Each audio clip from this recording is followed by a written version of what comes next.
In digital Marathi, जनतेच्या हक्काचं व्यासपीठ। जागतिक जल दिनाच्या दिवशी बदलापुरातील रहिवाशांवर आंदोलन करण्याची वेळ आली आहे। बदलापूर शहरात सध्या मोठ्या प्रमाणात पाणी टंचाई निर्माण झाली आहे। पाण्यासाठी आज रहिवाशांनी हंडा, कळशी, बादल्या घेऊन पाणी आमच्या हक्काचं, नाही कुणाच्या बापाचं अशा प्रकारच्या घोषणा देत प्रशासनाचा निषेध करत लक्ष वेधण्याचा प्रयत्न केला। शहरात धरण असताना अनेक मोठमोठ्या गृहसंकुलांना पाणी नसल्याने ही टँकर लॉबीला पोहोचण्यासाठी कृत्रिम पाणी टंचाई निर्माण केली जात असल्याचा आरोप रहिवाशांनी केला आहे। टँकर लॉबीला देण्यासाठी शहरात मुबलक पाणी आहे, मात्र नळाद्वारे पाणी दिलं जात नाही असा आरोप रहिवाशांनी केला आहे। लाखो रुपये खर्चून बदलापुरात घरं घेतली, मात्र त्या घरात पाणीच नसल्याने रहिवाशांना हजार रुपये खर्चून दररोज टँकरचे पाणी पिण्याची वेळ आली आहे। दरम्यान या प्रकरणी आता रहिवाशी मनसेच्या नेतृत्वाखाली आमरण उपोषण करणार आहेत। तर मी आपल्या माध्यमातून सांगू इच्छिते की बदलापूर शहर मुरबाड विधानसभा आता जी इलेक्शन झालं त्यावेळेला आमदारांनी, खासदारांनी या सर्व सोसायट्यांमधल्या लोकांना आश्वासन दिलं होतं की आम्ही तुम्हाला लवकरच पाणी आणून देऊ आणि पाणी मिळणार यासाठी तुम्ही आम्हाला मतदान करा असं ज्यावेळेला त्यांनी सांगितलं होतं, त्या आश्वासनाच्या धर्तीवरती लोकांनी त्यांना मतदान केलं। पण आज परिस्थिती एवढी भयानक आहे की इलेक्शन झालं, रिझल्ट झाला, त्यानंतर आपण बघत असाल की आज जागतिक जलदिन आहे। तर सर्वप्रथम मी त्या लोकप्रतिनिधींना जागतिक जलदिनाच्या हार्दिक शुभेच्छा देते।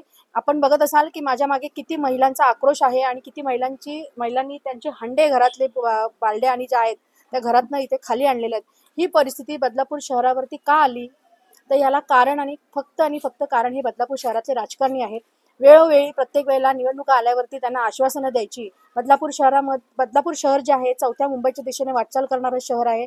मोठ्या मोठ्या टोलेजंगे इमारती ह्या बदलापूर शहरामध्ये उभ्या राहतात। पण तुम्ही जर पाण्याचं नियोजन करत नसाल तर ह्यांना खरं तर पाहिलं गेलं तर लोकांनी मतदान करताना विचार करणं गरजेचं आहे की ही भयानक परिस्थिती झालेली आहे। बदलापूर शहरामध्ये टँकर लॉबी फोफावलेली आहे।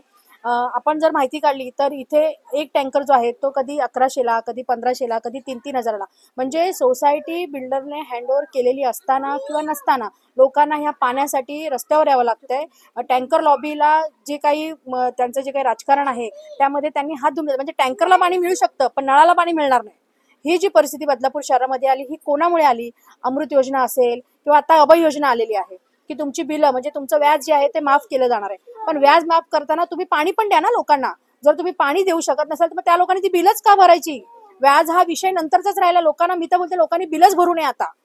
जर जोपर्यंत तुम्हाला तुमच्या हक्काचं पाणी मिळत नसेल तर मी बदलापूर मधल्या लोकांना आव्हान करते की तुम्ही बिलं पाण्याची भरू नका, कारण ज्या नळाला पाणीच येत नाहीये तर मग बिलं का भरायची आम्ही? तुम्ही व्याज माफ करण्यासाठी अभय योजना आणली जी 1 एप्रिल पासून लागू होणार आहे शहरामध्ये, पण त्यासाठी जर लोकांना पाणी मिळणं गरजेचं आहे, जर टँकरला पाणी येऊ शकतं तर नळाला पाणी का येऊ शकत नाही हे लोकांनी आता ह्यांना विचारणं गरजेचं आहे। लोकप्रतिनिधींना तुम्ही विचारा। आणि ही जी परिस्थिती आज आलेली आहे बदलापूर शहरामध्ये ही खूप भयानक परिस्थिती आहे। बदलापूर शहर हे मला असं वाटायला लागले की विदर्भाच्या दिशेने वाटचाल करतंय। भविष्यात अजूनही, म्हणजे आता मार्च महिना संपतोय पण अजून एप्रिल आणि मे महिना जायचा आहे। ह्यांच्या पाण्याच्या टाक्या अजून उभारल्या गेल्या नाहीयेत, पण ते पाण्याच्या टाक्या येणार, त्याच्यानंतर तो पाण्याचा सप्लाय जो आहे त्याच्यासाठी ते पाईपलाईन करणार, म्हणजे रस्ते खणणार, म्हणजे हे जे आहे हे सगळं जे चालू आहे हे नाहक बदलापूरकरांना त्रास देण्याच्या उद्देशाने चालू झालेलं आहे। आणि ह्याच्यासाठी आम्ही मनसे पक्ष जो आहे रस्त्यावर उतरलेला आहे आणि मी थोड्याच दिवसात या विषयासाठी मी स्वतः आमरण उपोषणाला बसणार आहे। आम्ही भवानी हाईट्स मध्ये राहणाऱ्या सगळ्या रहिवासी आहोत।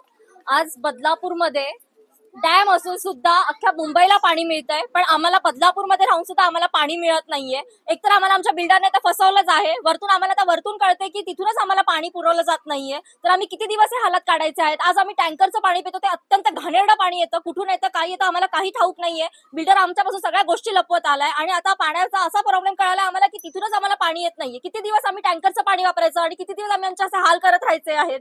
आज जलदिना निमित्त सुद्धा आम्हाला हे आंदोलन करावं लागतं, म्हणजे आज आमच्यावर ही वेळ आलेली आहे पाण्यासाठी। प्लीज आम्हाला काहीही करा आणि आम्हाला कुठूनही आणा, आम्हाला पाणी हवंय। आम्ही अशाशिवाय राहू शकत नाही, आम्ही असं राहू शकत नाही इथे। श्वेता कदम। जागतिक जलदिन आहे आपल्या इथे महाराष्ट्रामध्ये, आपण सेलिब्रेट करतोय आज पाण्यासाठी आणि त्याच पाण्यासाठी आज आम्हाला इथे उभं राहून भांडावं लागतंय। पूर्ण सरकारला माझी एकच विनंती आहे की तुम्ही जे काही तुमची प्रोसिजर आहे ती लवकरात लवकर क्लिअर करा आणि आमच्यासारख्या लोकांना किंवा आमच्या इथे बऱ्याच बिल्डिंग्स आहेत अशा की तिथे लोकांना अजिबात पाणी मिळत नाहीये आणि जे पाणी पुरवठा केलेला जातोय तो टँकरद्वारे ते पाणी पिण्याच्या सुद्धा लायकीचं नाहीये. म्हणजे आम्ही फिल्टर करून सुद्धा ते पाणी गरम करून पितोय आणि त्यानंतर सुद्धा आमची जी लहान लहान मुलं आहेत ती आजारी पडतात आहे. तर याच्यावर सोल्युशन काय आहे? आता बिल्डरनं तर सरळ हात वर केलेत, आम्ही पैसे दिलेत, त्याच्यानंतर बिल्डरने आम्हाला सांगितलं की एप्रिल पर्यंत पाणी येणार आम्हाला. पण आता आम्हाला कळतंय की जे MIDC तिथे जे लोक बसलेली आहेत त्या लोकांनी सांगितलंय की पाणी आता सध्या तरी मिळणार नाहीये. तर मग आम्ही काय करायचं? कुठून पाणी आणायचं? आणि किती दिवस आम्ही बिस्लरीचं पाणी प्यायचं?